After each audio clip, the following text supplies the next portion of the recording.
Hi, my name is Rachel Saunders, and welcome to this episode of the Temporal Hospitality podcast.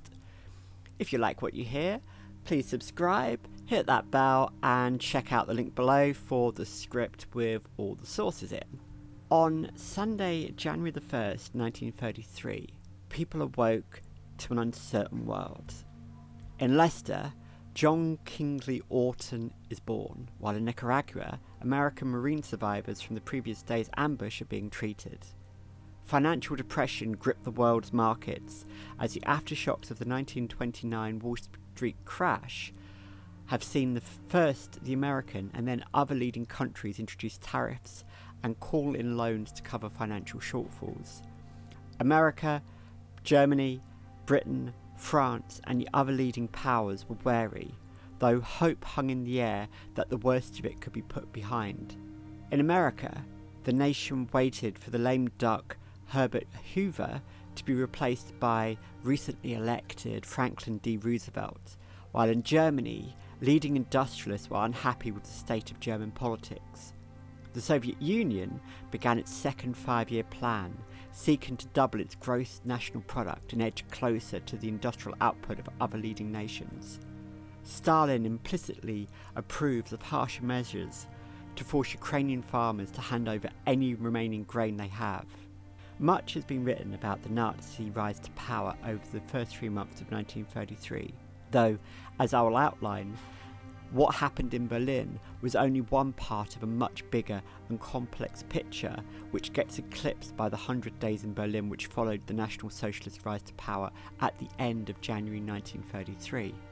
Here, I explore the first few weeks, picking apart the small details to show that our understanding of the events of this year are coloured by hindsight, and that the actual births, deaths, lives, marriages and all the other panoply of life for all the people living through those turbulent times is obscured and forgotten in our rush to paint 1933 through dark post-war lenses. On January the 2nd, Saiichi Muramura is born in Kumayaga. Franklin D. Roosevelt spent the last day as governor of New York, preparing to hand over to his successor Herbert Lehman. Around midday, the Georgic slipped her berth in New York Harbour, bound for Southampton. Far to the south, the last US occupying troops pull out of Nicaragua, with 47 servicemen killed during the 7-year occupation. On the west coast, a huge crowd of spectators saw the USC Spartans thrash the Pittsburgh Panthers 35-0 in the Rose Bowl. In Rome, Papal Chamberlain Sir Thomas Esmond had an audience with the Pope, whose congratulations on 35 years service. At the Hanley Dog Racetrack, bookmakers declared they could not afford the increased pitch prices the owners set, striking until the owners reverted back to the old charges. A day later, the Japanese launched Operation Necker, striking deep into Jeolla province in a 6-week campaign which killed hundreds of Chinese soldiers and civilians. The pieces were being set for the most pivotal year in modern history, a year which cast a long shadow on all subsequent world history. The Aberdeen Journal ruminated about the differences between the Soviet and American systems, highlighting that the dark aspects of the 5-year plans, including the dislocation and insufficiency of food supplies, along with the collapse of the transport system. The Soviet rationing system was failing. Meanwhile, at Hillsborough in Sheffield, 65,000 fans saw Sheffield Wednesday beat Arsenal 3-2, a hard-fought victory which saw Wednesday climb the league above Aston Villa. In London, Barnes Borough Council elected its slate of aldermen, including Messrs Firmston, Sparks, Aldous and Lieutenant Colonel Barry. Across Ukraine, peasants were placed in barrels and driven from village to village as example to other villages to give all the grain to Soviet officials. In Highland Park, Illinois, Virginia Van V won the second of her US Women's Amateur Championships, handily beating Helen Hicks 3-2. As the French liner La Antique burned in Le Havre, During routine maintenance on January the 4th, adult Hitler sat down with Franz von Papen at the Köln home of banker Kurt von Schröder to plot the downfall of the current German government run by Kurt von Schleicher. Across the Atlantic in New York, respected cardiologist Dr. William Burton was arrested for running a multi-million-dollar counterfeiting operation at the behest of Soviet dictator Joseph Stalin. Just north, in western Massachusetts, the creator of the Bostonian shoe, Charles Jones, died aged 77. In Anderson, Indiana, Phyllis Reynolds was born. That evening, Der Unterschreiber Front opened in Berlin, starring Kurt Ludwig Diel and Trude von Mollo. Over the North Sea, the crew of the Venetia battled storms and high seas. Though come the morning, the trawler was wrecked on the Kincardineshire coast with loss of all 9 lives. London was overcast on 5th of January, with light drizzle and just above freezing weather greeting workers as they returned to the office after the new year. In a townhouse, John McKinnon Robertson, a journalist, liberal politician and rationalist writer, died. His legacy described by Homer Smith as an outstanding exponent of rationalism and one of Britain's best scholars of the last 60 years. In Moscow, Leningrad and other Russian cities, citizens woke to new internal passport restrictions requiring a stamp to travel outside their region. These restrictions were start of a wider crackdown by the NKVD and Stalin, which led to a broader series of purges that upturned Soviet society. Calvin Coolidge enjoyed breakfast at his house in Northampton, taking in the morning air. Then, just after lunchtime, he suffered a coronary thrombosis. The only living ex-US president passed away shortly after. Over on the Pacific coast, ground was broken on the new Golden Gate Bridge, with new safety measures put in place that would save dozens of lives over the course of construction. Later that evening, in Berlin, Zinaida Volkova committed suicide, leaving behind 2 children, with her father Leon Trotsky increasingly being used to justify the coming purges within the Soviet Union. Malcolm Davis waited in the cold Dallas night, staking out a house on Wintecker Avenue in the hopes of catching a man who had just robbed a home bank in Grapevine a few days earlier. Just after midnight on the 6th of January, a car pulled up and a man with a shotgun stepped out. From inside the house, a woman yelled a warning. The man fired, and as Davis pursued the man, shot him dead. Clyde Barrow fled the scene, going on the run with his partner Bonnie Parker. A few hours later, actress Madge Tiveredge departed from the British South Coast for a 3-week cruise around the Canary Islands, hoping to start work on a new play soon to help ease her husband's financial woes. Across the Channel, the blazing wreck of the Atlantique was towed to Cherbourg Harbour, salvaging crews battling winds and currents to keep her afloat. Far to the south in Cape Town, Tierman Roos and Jan Smuts were plotting to overthrow the nationalist government, with implications for all black South Africans. Across the British Empire, long-time civil servant Herbert Emerson was appointed governor of Punjab, effective April. Moderate snow and overcast skies greeted Joseph Stalin as he prepared to give a speech on the 7th of January.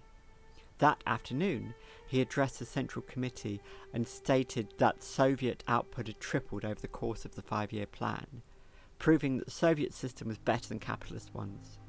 At St Margaret's Church, Ipswich, Dinglefoot married Dorothy Elliston, the bride carrying white lilies as her bouquet.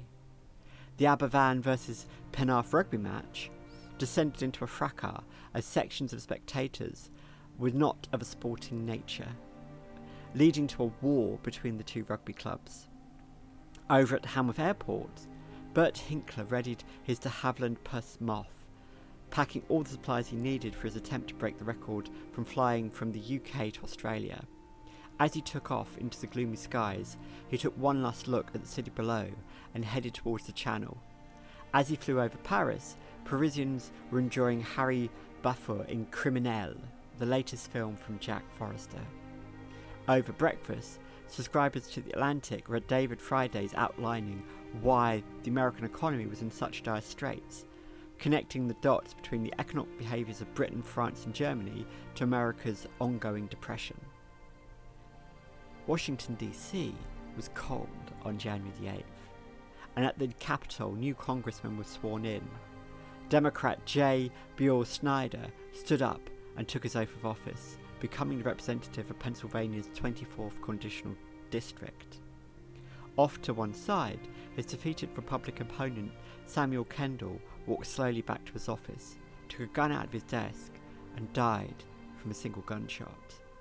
Along the Catalan coast, anarchists rose up against the Spanish government, with 21 people killed in Lleida. Barcelona, Sevilla, Zaragoza and Valencia and other coastal cities saw attacks on police and military installations. Monday the 9th was cold across the UK as factory workers, civil servants and shopkeepers returned to work after the weekend. For those out of work, dull queues formed outside labour exchanges, and soup kitchens opened their doors at lunchtime to feed those in need. Along the Catalan coast, the Spanish authorities declared martial law to deal with the anarchist uprising. In the countryside around Kyiv, Soviet apparatchiks spread out across the countryside once more in search of grain. Stalin's speech front-page news in the papers. Down and Out in Paris and London hit London bookshops, the first time Eric Blair used his pen name George Orwell in print. Across town, Bertram Mills Circus shared Olympia with the dairy and ice cream exhibition. And at a church not too far away, Anthony Chaplin married Alvida Bridges. Over the Atlantic, Donald Campbell prepared the new Bluebird car in which his father, Sir Malcolm Campbell, sought to set a new speed record later in the year. Over on the East Coast, in Rochester, Kate Gleason faded in and out of consciousness before passing away from pneumonia, leaving behind a legacy of innovation, philanthropy, and fighting for women's rights. In Ndola, Northern Rhodesia, Wilbur Smith comes into the world.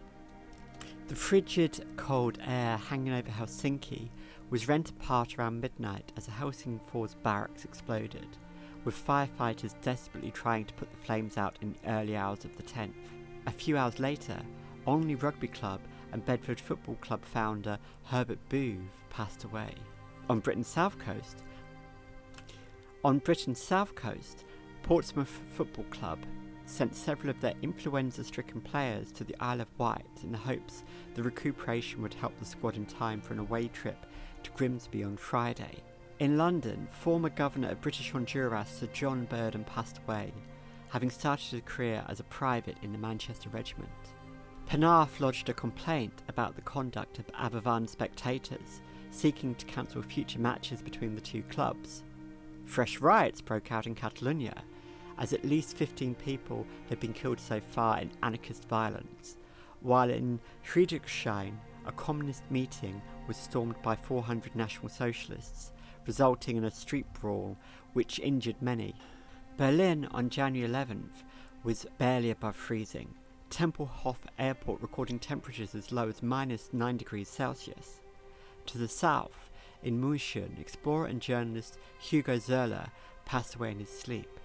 On the London Stock Exchange, Thornycroft and Marconi International both saw rises in their share price, while Cable and Wireless and West Springs both fell.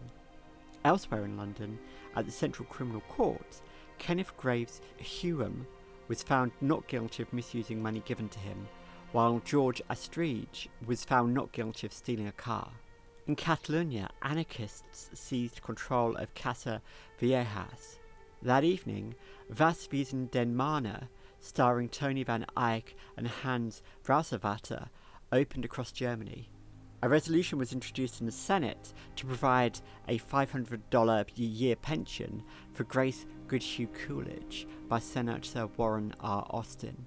In Alwa State, Indian-British troops marched 73 miles over the previous 2 days to suppress a revolt by 140,000 Muslims against the Hindu Maharaja. To the north, in China, Japanese troops captured Jiumenkou, the entry point to Hebei province, leading to the capture of Xinhaoguan. Another cold London day greeted Lord Justice Merivale, Mr. Justice Bateson and Mr. Justice Langton as they prepared to hear 90 uncontested divorce cases on January 12th. Deadlock set in between private railway owners and the National Wages Board over the company's unwillingness to postpone wage claims. In Villejas, the Spanish army stormed the town, massacring 22 civilians.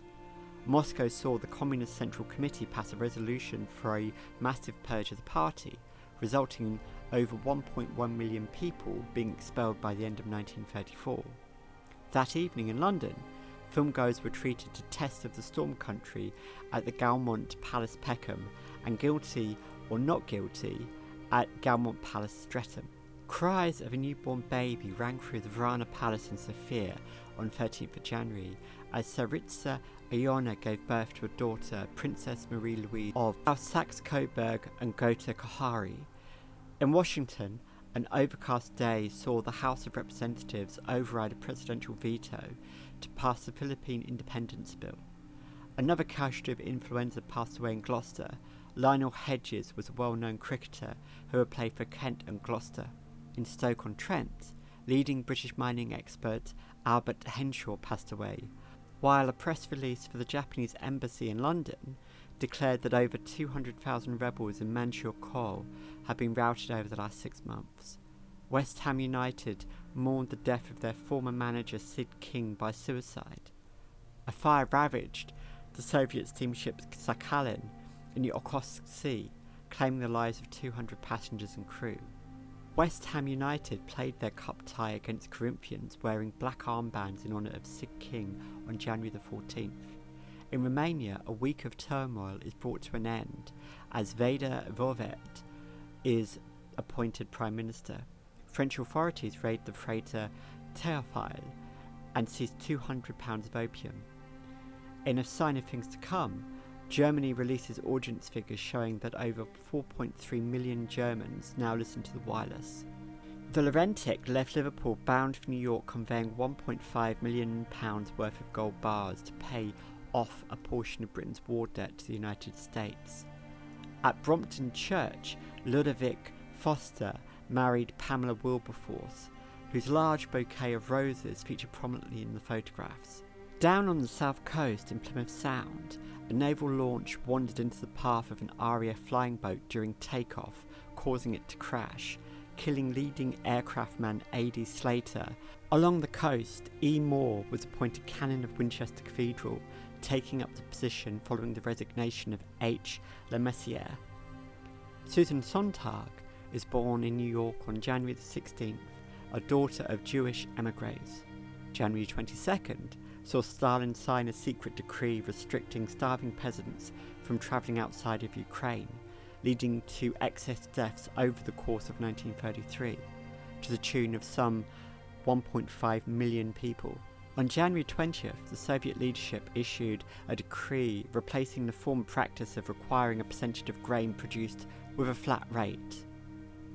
Sunday, 22nd of January, saw a meeting at the home of Joachim von Ribbentrop, Nazi leaders conferring with 3 of President Paul von Hindenburg's advisors, Franz von Papen, Otto Meissner, and Oskar von Hindenburg, to persuade the president to appoint Hitler as Chancellor.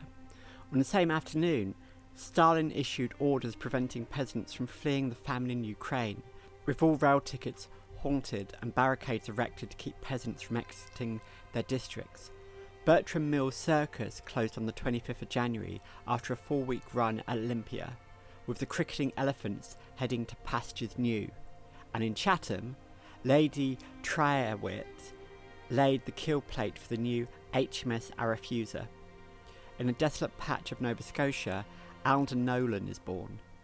On January 28th, Kurt von Schleicher resigns as Chancellor of Germany after President Hindenburg refused to grant him dictatorial powers. And on January 30th, Adolf Hitler is appointed Chancellor of Germany by President Paul von Hindenburg, followed by the dissolving of the Reichstag on the 31st of January, with new elections called on March 5th. February 22nd saw Malcolm Campbell set a record 272 miles per hour. though wheel slippage kept the car from achieving its absolute top speed. Sir Thomas Esmond returned to Rome in April for the Holy Year celebrations. On the 27th of April, a wreck was discovered in the Tuscan mountains, confirmed to be Bert Hinkler from his passport. He was buried with full military honours by the Italians a few days later. On May 13th, Madame Tussauds saw a group of protesters daub its Hitler model with red paint and a sign saying, "Hitler is a mass murderer," placed around its neck. In the balmy evening in Rome, England played Italy in a tough football match. Eleanor Gleason officially opened the Colony Gardens complex in South Carolina on July 9th, a project started by her late sister Kate Gleason. After evidence of the Vallecas massacre is presented to the world, Manuel Diaz resigned as Spanish Prime Minister on September the 8th after a failed vote of confidence. In November 1933, Edith Frank moves to Amsterdam, followed 3 months later by her daughters Margot and Anne. January 1933 was a moment in time like any other, with births, deaths, marriages, wars and politics. Yet, it remains one of the most consequential periods in modern history. German machinations are set against the broader civil turmoil in Spain, which in turn is set against Japanese aggression in China. There is no single trigger point for the decades to come. No smoking gun that led directly to the trauma and brutality of the Second World War. Yet, picking through the lives lived in early 1933, it is clear that none of what came to be was inevitable. It is easy to say in hindsight that the appointment of Hitler was the catalyst, or that the Spanish government ought to have been more assertive in economic policies, or indeed that the US ought to have been more involved in world politics. What the cold days in January 1933 show is a world concerned with the small things and the large, with sports, films and the economic disaster which was playing out in every nation. The great tragedy is that the many lives born in 1933 who got swept up in the calamity 6 years later, who never got to produce their novels, make their films, record their personal histories. Anne Frank stands as a shining example of a life lost to German barbarity, and the millions around the world slaughtered are the quintessence of all the potential that could have been if January 1933 had gone differently. The Sino-Japanese War raged until 1945, brought to an end by the 2 atomic bombs and Japan's complete surrender. Germany transformed into the Third Reich in the National Socialist's first 3 years, which in turn plunged Europe into a second cataclysmic world war in 1939. Spain collapsed into civil war in 1936, with George Orwell volunteering to serve for Republican forces against the eventual victor Franco. As Soviet forces moved through the shattered remains of Berlin on 30th of April 1945, Adolf Hitler took his own life, which is followed on May 7th by the total surrender of all German forces to the Allies. On the afternoon of July 4th, 1946, President Harry Truman issued Proclamation 2695, officially recognising Philippine independence, transferring full sovereignty of the islands back to the Filipino nation. In memory of his daughter, Anne, Otto Frank published her diaries in 1947, then produced an English translation which first went on sale in 1952. On an evening sometime in 1958, Susan Sontag confesses in her diary that she has lesbian tendencies, and a year later explores those feelings with H. She published The Benefactor in 1963, with later writing deconstructing the National Socialist myths and siren call of fascism. Wilbur Smith's first novel, When Lions Feed, is published in 1964, and later that year Phyllis Reynolds sends the first draft of her book The Galloping Goat and other stories to her publisher. Alden Nolan is awarded the Guggenheim Fellowship in 1967, and his collection Bread, Wine and Salt is awarded the Governor's Award for Poetry. On 9th of August, John Kingsley Orton, better known to the world as playwright Joe Orton, is bludgeoned to death by his lover Kenneth Halliwell. Princess Marie Louise divorced Prince Karl of Leiningen in 1968, getting married to Bronislaw Trobok a year later. Over the course of 1980, Seiichi Morimura publishes a serialized form of his book The Devil's Gluttony, exposing the excesses and abuses carried out by the notorious Japanese Army Unit 817. The Children of January 1933 helped expose the worst excesses of German and Japanese atrocities, reshaping our understanding of history, which in turn put 1933 into fresh perspective.